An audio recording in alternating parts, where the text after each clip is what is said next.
Et j'entendis le nombre de ceux qui étaient marqués du sceau.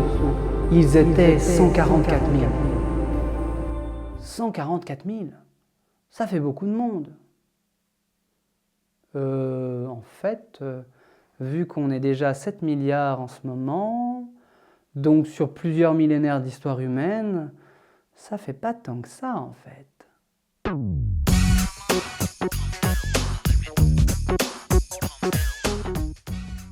Alors, 144 000, si je divise par le nombre de générations depuis le début de l'histoire humaine, je peux savoir ce que tu fais? En fait, je calcule le nombre moyen de personnes qui seront sauvées par génération. Parce que tu vois, 144 000, quand on y réfléchit, ça fait pas beaucoup. Mais c'est pas vrai, mon pauvre vieux. 144 000, c'est symbolique. 144, c'est 12 fois 12. Or, 12, c'est le nombre qui, dans la Bible, symbolise la multitude.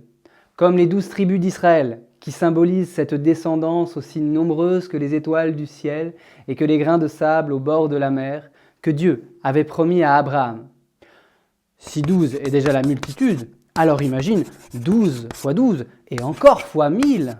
Merci, je sais compter. Mais le fait que ce soit symbolique n'empêche pas forcément que ce soit aussi exact.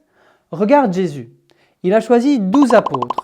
C'était symbolique, car ils allaient être le commencement d'un peuple nouveau. Mais en même temps, ils étaient vraiment 12.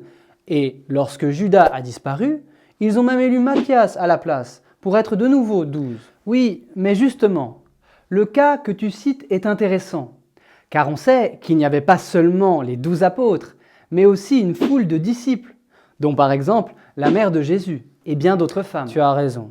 D'ailleurs, maintenant que je relis le texte, je vois qu'ensuite il dit « Après cela, j'ai vu et voici une foule immense que nul ne pouvait dénombrer, une foule de toutes nations, tribus, peuples et langues. » Le texte précise d'ailleurs que les 144 000 venaient des 12 tribus d'Israël.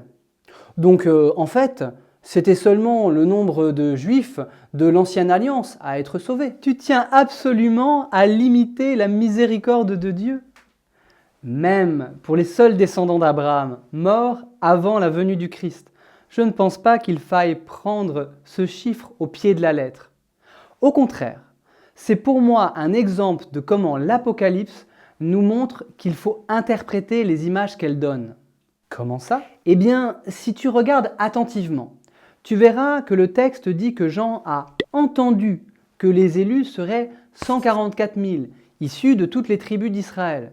Mais ensuite, il a vu une foule que nul ne pouvait dénombrer, venant de toutes les nations de la terre. C'est bien la même foule dont il entend d'abord parler, puis qu'il voit directement. Ainsi, le nombre et l'origine donnée étaient symboliques et ne devaient pas être pris au pied de la lettre. Donc, aussi nombreux qu'on soit, on peut faire partie des 144 000. Oui, c'est comme ça que Dieu calcule.